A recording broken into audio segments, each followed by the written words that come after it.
right now by Manju Sharma, Senior University Guidance Counselor, BD Somani International School, as well as Nayan Parekh, who's an educationist. Thank you very much, both of you, for joining us. Mr. Nayan Parekh, just the last question to you. Geopolitics is fast changing, diplomatic aspects are changing, immigration is becoming a huge issue in many countries. You're seeing vast changes across European countries, for that matter, and it's not just one particular country. Across the West, in several parts, one is witnessing these things. And many of these places have been top destinations for Indians who are aspiring to go abroad and study. What do you think? I mean, the top three things, if the government is listening, if educationists are listening right now, immediate responses, what really needs to change to be able to keep the bulk of Indians back in India and to be able to provide them quality education? Now, I'm not going by this assumption that everybody who's going abroad and studying in every location is getting the best of education. That's not the fact, and I understand. But if India was to offer all of these, what needs to change in India currently? I feel, Sneha, that things which are changing and which would change further are, I think, options like GIFT City. Now, GIFT City is first place in India where a foreign university is allowed to open by policy. So that would mean that if I want to study in Harvard Business School, I wouldn't need to go to the US. I can study in their campus, which would be open in GIFT City, which is like Dubai's education city, where the universities would give the same degree and same quality of education that they would give in their original campuses. So I think that is one thing which has happened and which is a good option which has happened there. I think second is that we are already opening, say now we have about 20 IIMs.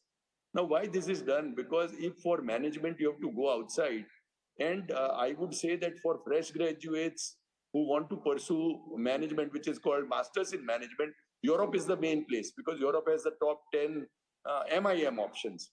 So that would be competing with IIMs. But now that you have 20 IIMs, and plus we may have, say, 10 more soon, which means that most of us would have options in India. So I think that from 20, now we need to move on. We need to create more IITs, and we are already doing that, but I think we need to accelerate that.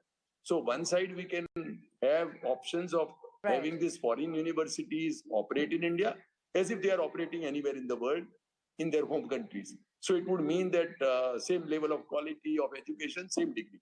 Then IIMs and IITs which are opening up. And third is, I think, improving relationship with some of the colleges where student would study and come back. So there are joint programs that you would do 2 terms in, say, France or in Harvard, and then come back for 1 term in India, and then you will have joint degrees. That way our students would go there for a term we're or totally two, out of time. Thank you, Mr. Nayan, for all of those detailed introductory remarks from Nayan Parekh as well at this point.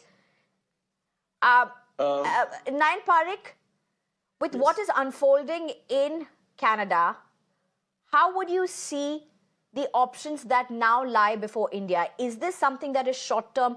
The minister in Canada believes this may not really be a short-term issue. Canada is now moving towards a policy where there may soon be caps on international students who would be visiting Canada. Looking at all of these things, what would you want to tell the students who do want to study abroad? Sneha, I feel that Canadian option is getting limited, and I think we all knew it. The day we had a political tiff over them, we knew, because I think the consulate is now only having 1/3 of its original strength. 2/3 have gone back. And I therefore feel that obviously this was to happen. And fortunately for students, I think there are options. And one option which comes to mind immediately is Australia. And I think each time that a student wanted to go out, these Canada and Australia were attractive options because they were offering job opportunities after the study was over. Canada was anyway far, I think, had a difficult climate, but because it was giving work permits immediately after the study was over, students preferred that. I feel this would be the right time for students to now consider Australia, which was in a way a second choice for many students who went out. And Australia also has a positive relationship with India. Australia is also liberal in allowing students to Right. work in their country. So I feel that that is a good option for students to explore.